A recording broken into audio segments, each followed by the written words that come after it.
Yo, yo, yo, yo, yo, yo, yo, Big Cash back up in here. I just seen that J. Cole interview that he did with Apple, and it was asking him questions about his album, how he feel about it, asking him about his personal life, juggling fatherhood, marriage, and all of that. And I had to think to myself, if I was to put myself in a rapper's shoes, how would I be able to deal with everything as far as like family, fatherhood, and being a rapper and dealing with the struggles of interviews and satisfying the fans and all of that. And the truth is that many of us are dealing with that. And that's what I want to expound on, how we're living different lives in one life. Many of us have jobs, and that life that you have at your job ain't the same life that you have at home. And dealing with all these different things with happen to appease, maybe you like your supervisor or something, you got to meet a certain deadline. That's what I mean by that. I'm not talking about people pleasing, but I'm just like putting myself in other people's shoes and seeing what he's dealing with. And listening to the interview, I see what he's dealing with. And I also see why he receives the backlash that he receives from people, right? In the interview, when she's asking him certain things, what I see J. Cole is like he would say something, and seconds later, he would correct himself right after he said it. It's like he says something like, "Yeah, I go to New York, like I be missing home. I'm missing North Carolina. Not that I hate New York. Don't get me wrong. I love like, bro. This is the problem that people have with J. Cole. He don't know how to just stand on something. Like, say what you were saying. You miss home, you miss North Carolina, you want to be there. You don't have to explain to yourself that you still love New York and all of that. It's like with J. Cole, it's like he got this voice in his head that says, no, don't say that because they gonna say this about you. And this is where that people pleaser mentality shows when he's doing his interviews or when you listening to his music or just him as a person. It's like he's doing this battle in which all of us have this battle. We have this battle, but it's like his battle is like he's trying to be so perfect with it. And he's trying to prove everybody that he want to get everything right. You know what I mean? And I believe that's one of the problems that people have with him. Now, as far as him being a rapper, he rap and he says things like, yo, these rappers don't want no smoke with me, B. You know what I'm saying? They can't fuck with me. You know what I mean? I'm that guy. But when somebody come and want smoke with him, he like, oh no, I don't smoke. Oh, you mean no. I was saying like burning incense. That's the type of smoke I'm talking about. Yeah, that's the problem that people be having with him. You know what I mean? But I could talk about that all day. How he's flip floppy with it, and he don't really stand on his business.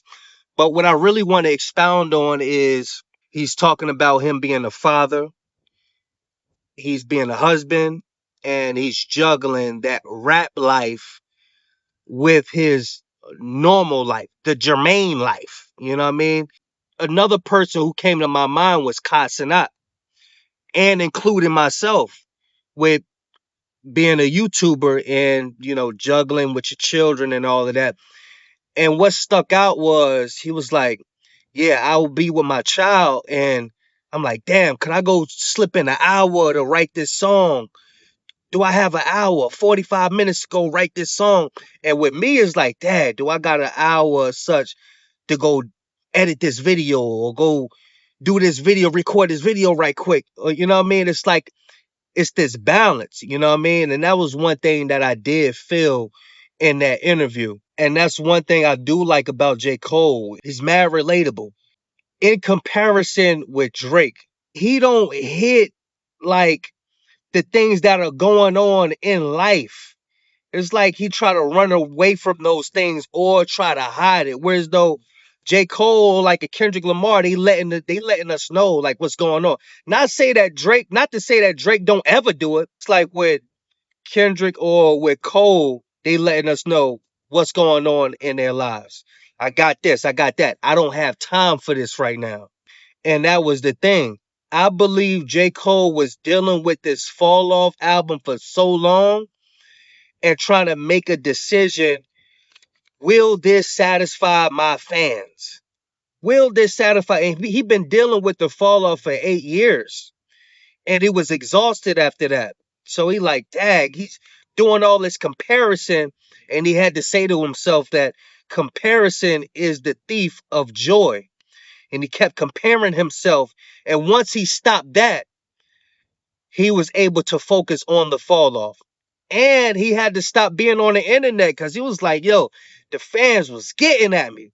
After that apology, the fans was getting at me and he didn't know what to do. So he had to gather himself together and had to find a love for hip hop again because he said he was like he fell out of love with it. You know what I mean? And one song had popped up in my mind when Kendrick was like, I choose me, I'm sorry. That's what Cole did.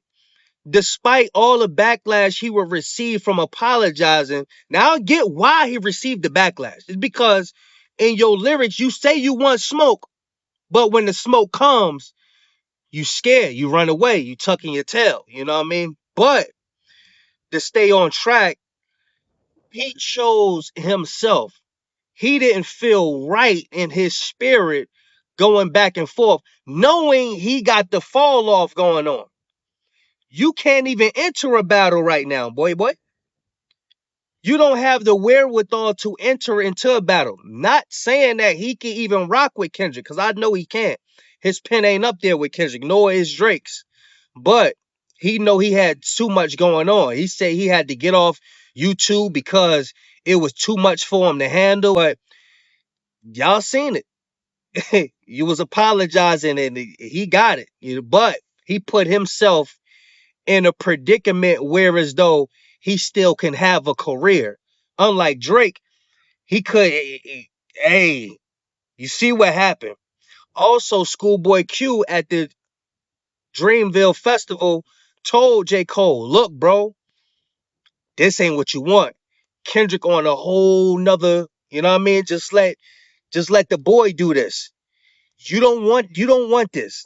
So right after that, he apologized in the interview that he hate the way how hip hop is and how you have to compare two artists, or just like with NBA, you got to compare like a LeBron versus Jordan. He was like, damn, why can't I just like both?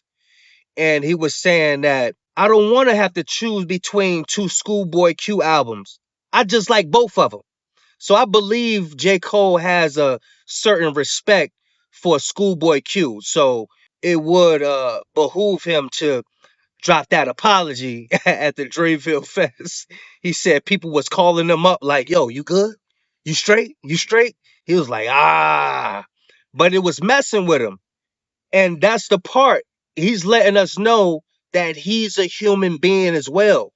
I know we like to put our favorite artists on a certain pedestal. Not all of us, but some of us like to put our artists on a certain pedestal. Like, yeah, they good, you know what I mean? But the truth is, at the end of the day, they have emotions just like us.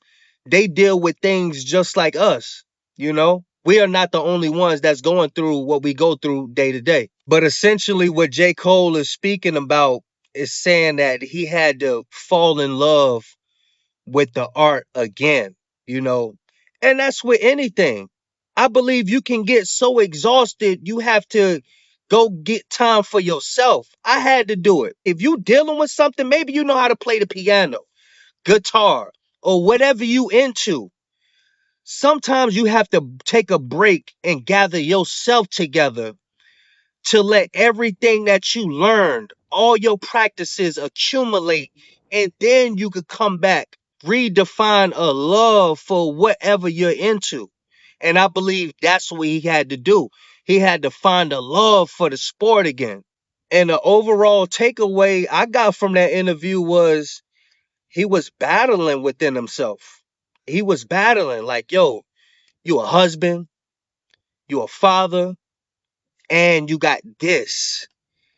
Being a rapper takes a whole lot of your time. You got all of these dates, sessions in the studio. You got to correct certain songs.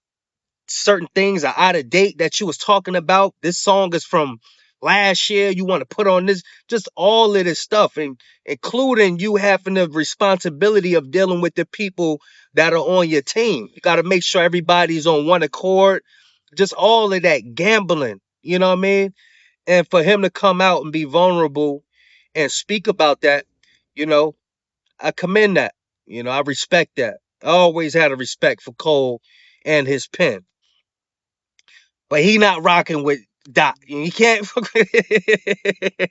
on a more relatable note, if you will, I think it's just healthy to just come out, and let people know what you're dealing with, especially as an artist. He know that he can't mess with Kendrick Penn. He know that.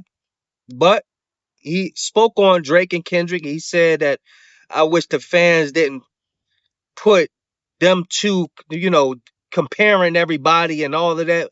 But it's hip hop. Hip hop, it is what it is, you know?